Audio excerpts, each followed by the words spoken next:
السلام عليكم ورحمة الله وبركاته.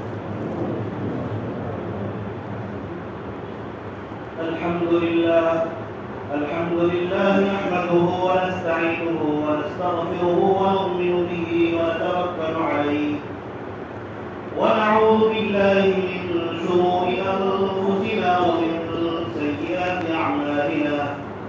من يهده الله فلا مضل له ومن يضلل فلا هادي له، ونشهد أن لا إله إلا الله وحده لا شريك له، ونشهد أن سيدنا ومولانا محمدا عبده ورسوله. اللهم صل على سيدنا محمد وبارك وسلم وعلى آله وأصحابه أجمعين.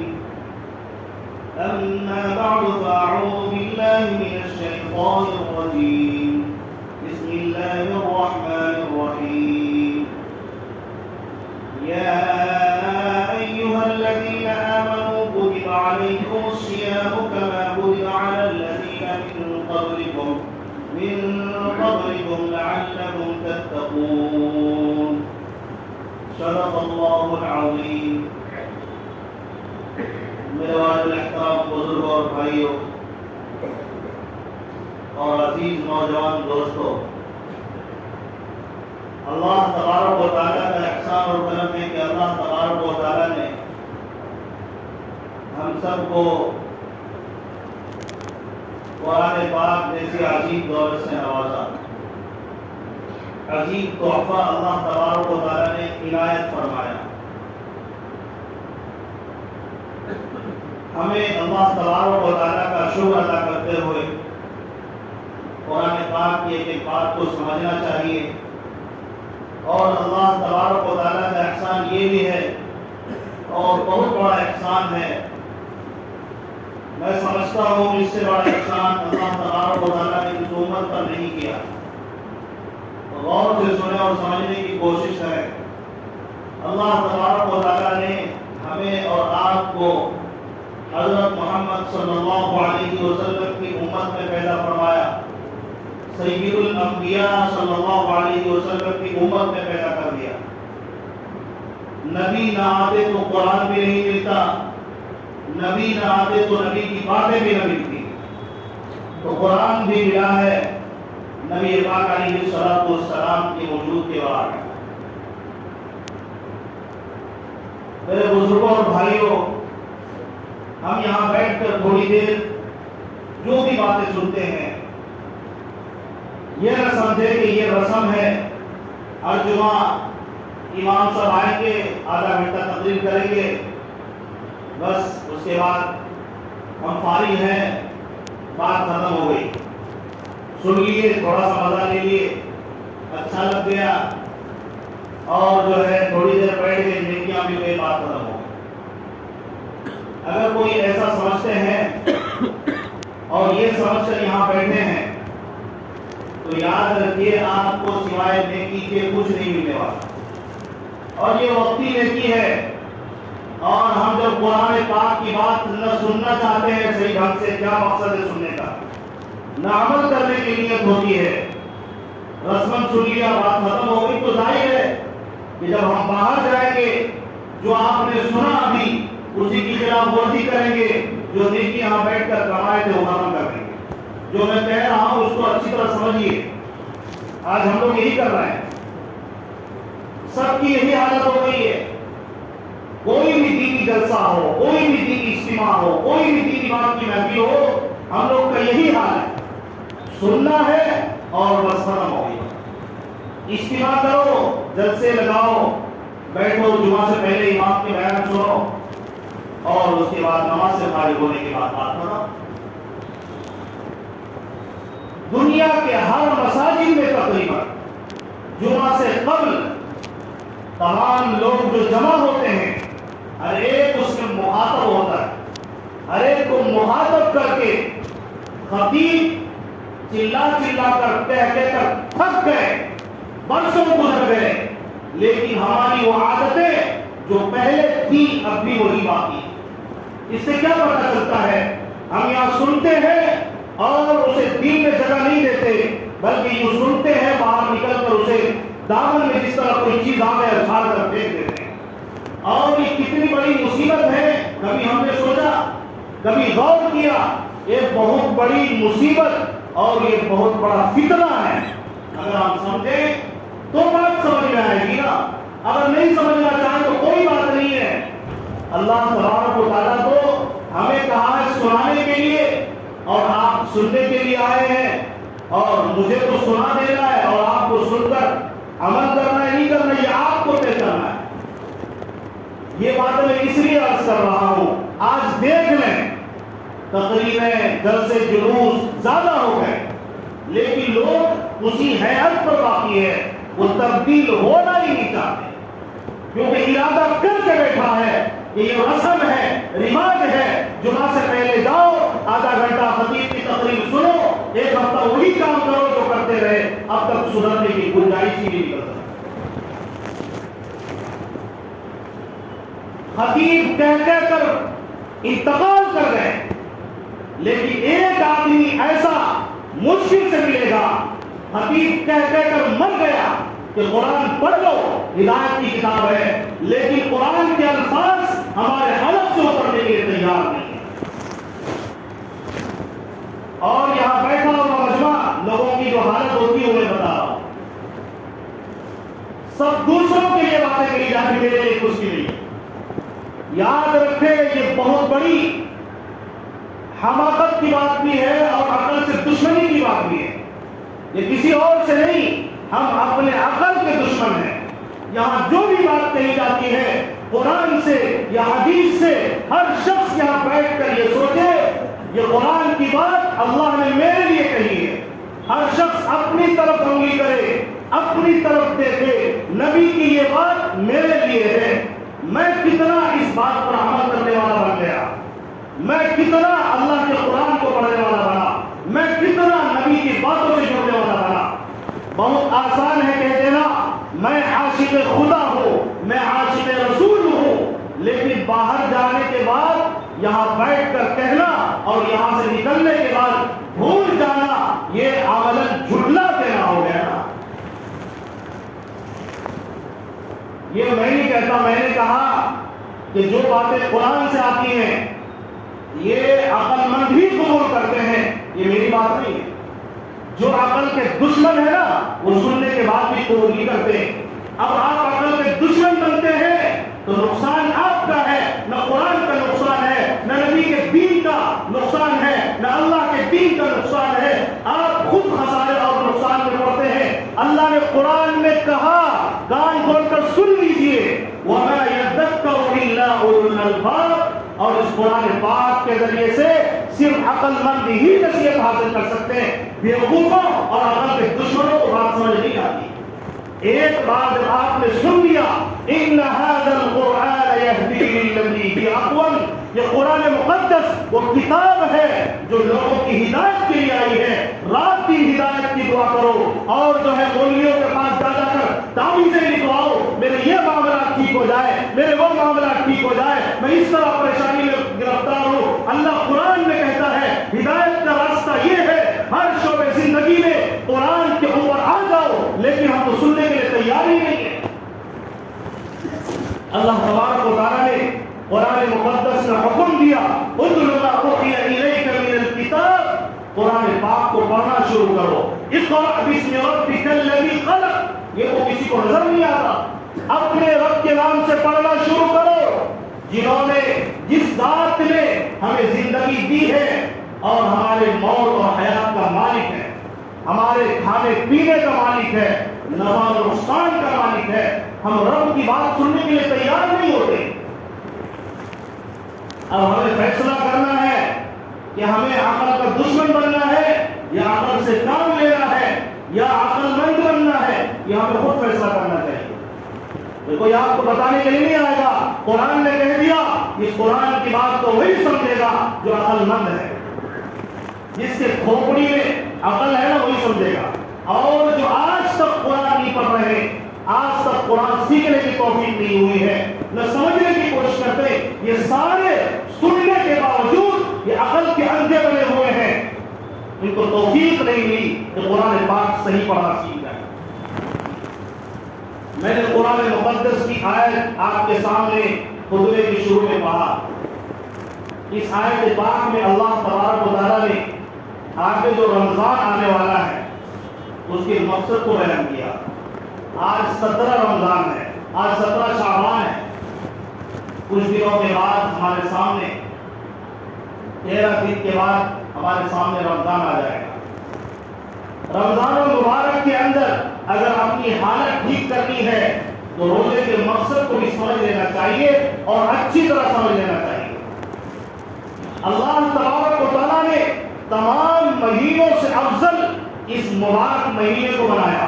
12 مہینے کو اللہ تبارک و تعالیٰ نے بنایا ہے. اس 12 مہینے میں اللہ نے رمضان کو سب مہینوں پر فوقیت عطا کر دی, سب مہینے سے افضل بنایا. اور اللہ تبارک و تعالیٰ گویا بندے سے یہ چاہتا ہے کہ جو تم نے کرنا تھا 11 مہینے کیے, لیکن اب ہوش میں آ جاؤ, عقل کے ناخن لو, اب آگے مجھ سے ڈرنے والے بن جاؤ. اسی کو اللہ نے قرآن میں کہا یا ایھا الذین آمنوا کتب علیکم الصیام کما کتب علی الذین من قبلکم لعلکم تتقون. اے ایمان والو, تم پر روزہ فرض کیا گیا اس لیے تاکہ تم تقوی والے بن جاؤ. جب تک ہم قرآن کو نہیں پڑھیں گے تقوی والے کیسے بنیں گے؟ یہ اس مہینے کی خصوصیات میں سے ہے. شہر رمضان الذی انزل فیہ القرآن ھدی للناس وبینات من الھدی والفرقان. اے لوگو, یہ رمضان کا مہینہ وہ مہینہ ہے جس میں اللہ نے قرآن کو نازل کیا.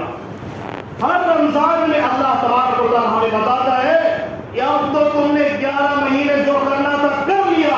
چاہیے تو یہ تھا ایک سیکنڈ قرآن کو پڑھتے اور سمجھنے کی کوشش کرتے, اس کے مطابق اپنی زندگی بناتے, لیکن تم نے 11 مہینے جو کرنا تھا کیے اور اپنے عقل مندی سے, اپنی نفسانی خواہشات سے اللہ کے حکموں کو توڑتے رہے, اللہ کے حکموں کو توڑتے رہے. ساری کتابیں, سارے نیوز, سارے ڈرامے, فلمیں تم نے اوقات کو ضائع کر کر کے دیکھ لیے اور پڑھ لیے, لیکن تمہیں 11 مہینے توفیق نہیں ہوئی. 1 سال اگر لگا دے کیا قرآن یاد نہیں ہو سکتا؟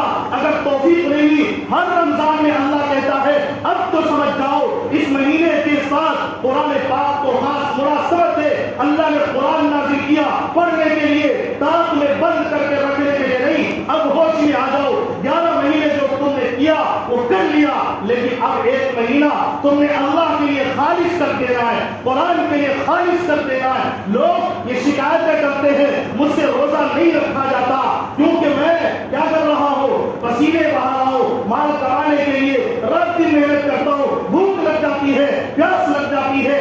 ظاہر ہے آپ نے 11 مہینے تک جو محنت کرنی تھی کرتے رہے, لیکن یہاں رمضان میں 1 مہینہ آپ سے ایسا نہیں ہوا کہ بھوکا گزار لو.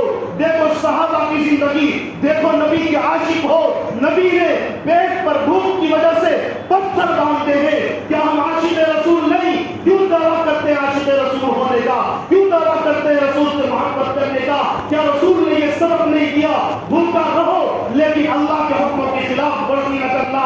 اب پہلے کی طرح اب بھی ہم اللہ کے حکموں کو توڑیں گے اور روزہ نہیں رکھیں گے, اور ابھی بھی کولو کے بیل کی طرح, جانور کی طرح ہٹ ہٹ کر اللہ کے حکموں کو پیچھے ڈالیں گے. اور آپ مسئلہ پوچھتے پھرو گے مجھے روزہ توڑنا جائز ہے یا نہیں. جائز کیسے ہو سکتا ہے؟ ابھی تو کم سے کم کھانے کا لقمہ 2 ٹائم مل گیا, اتنا کمانا شروع کرو.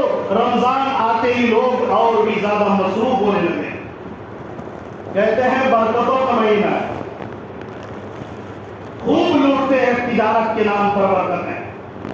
اللہ کی قسم ہمیں تجارت میں کم کرنے کی بات اللہ کہہ رہا ہے. رسول یہی کرتے رہے, صحابہ یہی کرتے رہے, اولیاء یہی کرتے رہے, تابعین یہی کرتے رہے, علماء یہی کر رہے ہیں, اور اچھے مسلمان نیک لوگ یہی کر رہے ہیں, جو عقل والے ہیں وہی کر رہے ہیں. یعنی جب رمضان آتا ہے ان کے کام کم ہوتے ہیں, قرآن زیادہ پڑھتے ہیں, قرآن سے لو لگاتے ہیں. اگر قرآن پڑھنا نہیں آتا 1 مہینے کے لیے خارج کرتے ہیں, مجھے کچھ تو پڑھنا آ جائے, اس میں دلچسپی لیتے ہیں. لیکن ہم لوگوں کا کیا ہو گیا, امام خطیب بیان کرے, تھک جائے, قرآن بولے, حدیث بولے, صحابہ کے واقعات سنا دو, کچھ بھی کر لو, ہم جیسے کہ تیسے رہیں گے. ہم نے 11 مہینے جس طرح ہم نے محنت کی. اب اس مہینے میں بھی اسی طرح مال کے لیے مریں گے لیکن تقویٰ کے لیے نہیں مریں گے. اللہ کے لیے نہیں مرنا, اللہ کے لیے نہیں قربانی دینا, قرآن نہیں سیکھنا, ہم نے طے کر لیا ہے. تو یاد رکھیے اللہ تبارک و تعالیٰ نے اسی قرآن میں کہا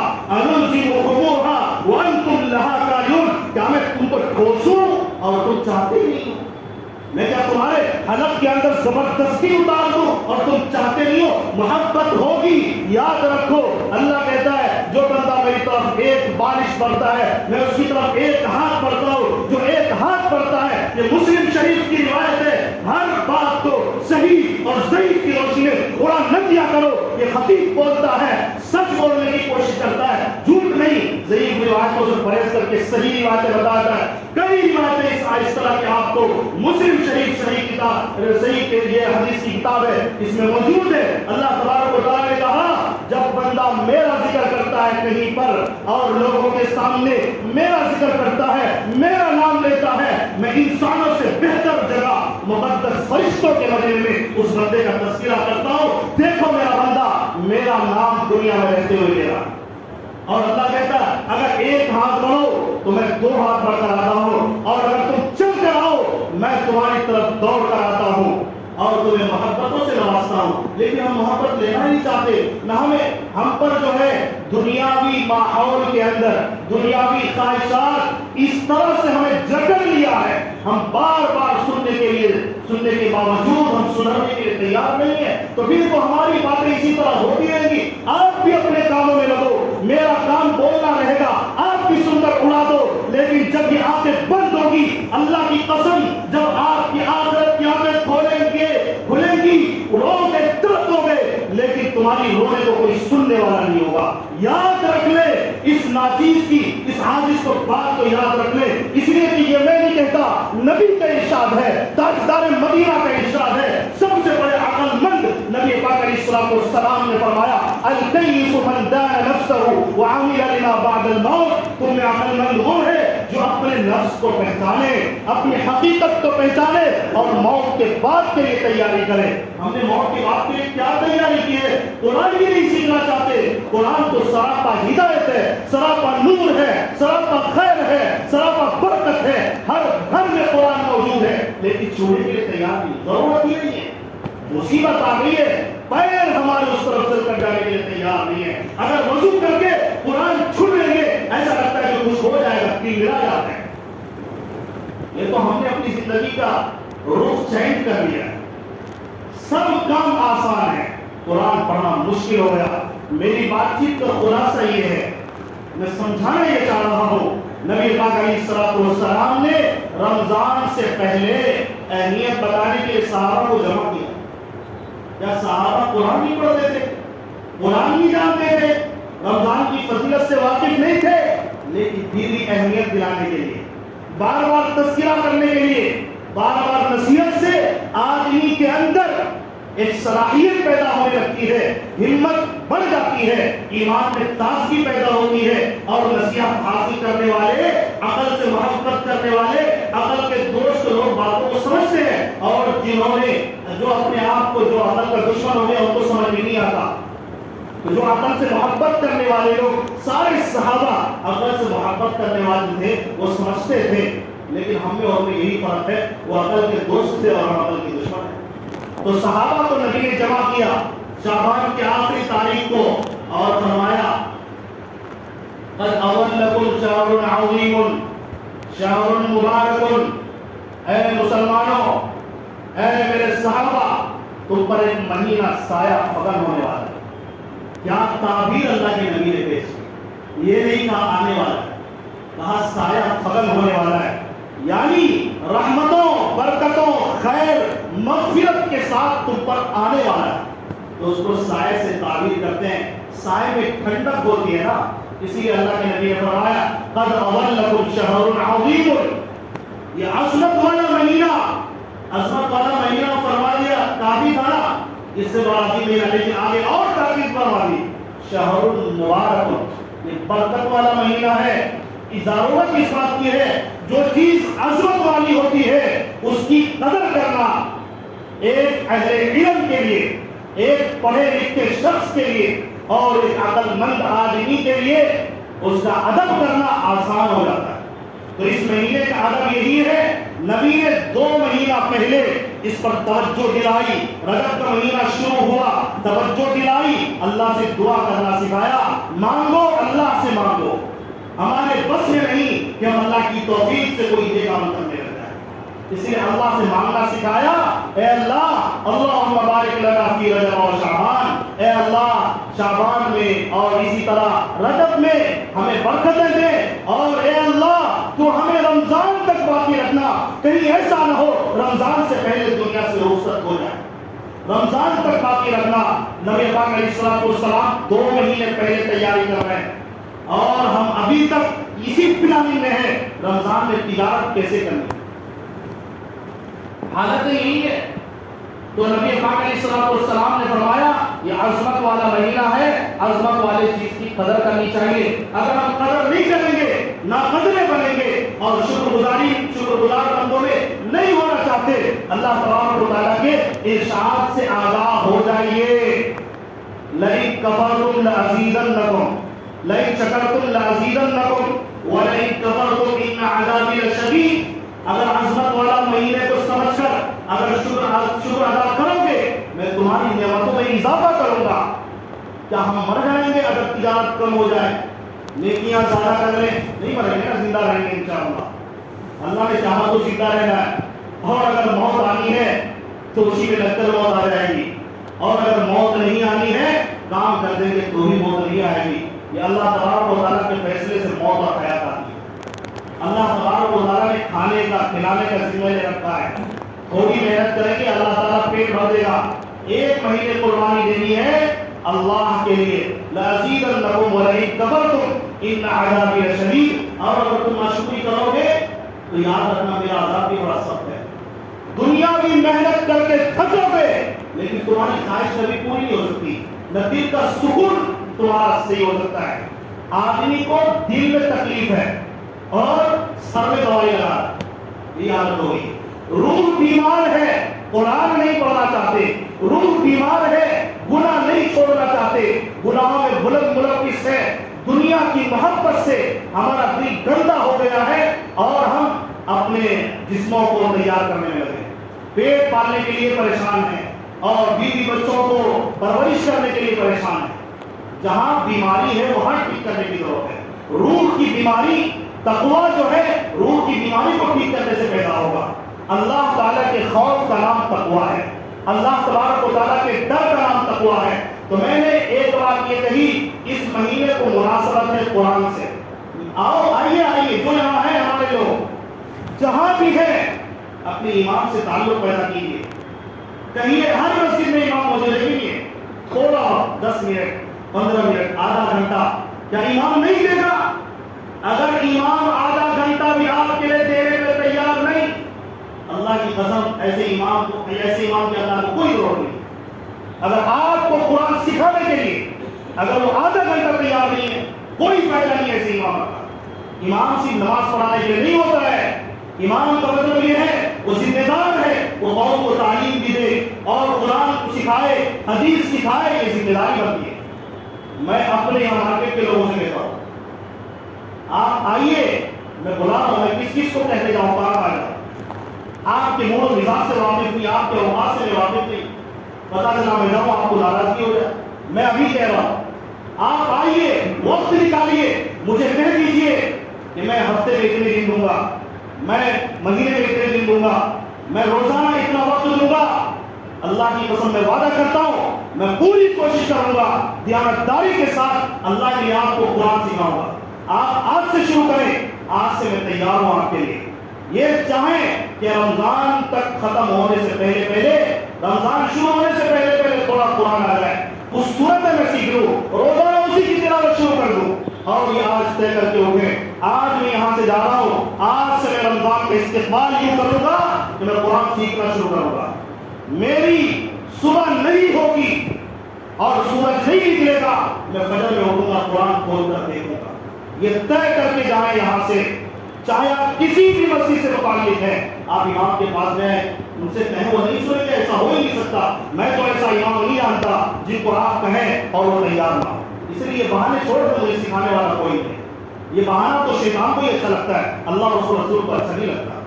اس لیے میں نے عرض کیا یہ ساری باتیں اللہ نے قرآن میں عقل مندوں کی بیان کی، اور یہاں جو بیٹھے ہیں یہ سارے عقل مند ہیں الحمدللہ، اللہ نے ہمیں سلیم عطا کیا ہے، لہذا عمل کرنے کے بارے میں غور و فکر کریں۔ اللہ تبارک و تعالی ہمیں صحیح عمل کی توفیق عطا فرمائے، جو آگے مہینہ آنے والا ہے اس کی قدردانی کی توفیق عطا فرمائے۔ اس کی قدردانی میں یہ بھی آتا ہے اپنی زبان کو ٹھیک کرے، قرآن کے لیے چلائے، حدیث کے لیے چلائے، زبان سے غلط بات نہ کہے، اپنی آنکھوں کی حفاظت ابھی سے کرے، مر جائے لیکن غیر محرم کو نہ دے، اپنے دلوں کو خراب نہ کریں، اللہ سے تعلق مضبوط کریں، رسول سے تعلق مضبوط کریں۔ یہ ہے استقبال رمضان، یہ رمضان کی قدر ہے، استقبال کرنا چاہیے۔ کوئی مہمان آ رہا ہے، رمضان تو مہمان ہے ہمارے قریب آ گیا، اور ہمارے دل کی وسعت یہ ہونی چاہیے میں اس مبارک مہینے کی قدر کروں۔ اللہ تبارک و تعالیٰ آپ کے اسی ارادے سے آپ کو نیک بنا دے گا۔ اصل یہ ہے کہ یہ ولی بنانے والا مہینہ ہے، ولی آپ میں سے ہر شخص ولی بن سکتا ہے اگر اس مہینے کی قدر کر لیں۔ ہماری کمزوری یہ ہے ہم سب کچھ سننے کے باوجود عمل کرنا نہیں چاہتے۔ آج ارادہ کر کے اٹھیں، انشاءاللہ ہم عمل کریں گے انشاءاللہ، قرآن آج سے سیکھنا شروع کریں گے انشاءاللہ۔ کوئی مشکل نہیں ہے، 10 سے 15 منٹ لگائیں، اس قرآن پاک کے پڑھنے کی برکت سے ہماری زندگی میں خیر و برکات کا نزول ہوگا، تقویٰ انشاءاللہ پیدا ہوگا۔ اللہ ہمیں عمل کی توفیق دے، آمین وآخر دعوانا الحمدللہ رب العالمین۔ دعائے صحت کی اپیل ہے محمد شاہد، اسی طرح محمد عارف، نسیم بھائی، نصرت پروین، رینو عابدین، سرور عابدین، ابو سعد، ان تمام کے لیے دعا فرمائے اللہ تبارک و تعالیٰ ان کو صحت عاجلہ دائمہ مستمرہ نصیب فرمائے۔ اور اسی طرح ایک نام ہے محمد ناصر، ان کی مغفرت کے لیے دعا کریں، اللہ تبارک و تعالیٰ مغفرت فرمائے۔ جو بھی امت مسلمان میں بیمار ہے اللہ سب کو شفا عطا فرمائے، جو بھی دنیا سے مسلمان بھائی رخصت ہو چکے ہیں اللہ سب کی مغفرت فرمائے، آمین و آمین۔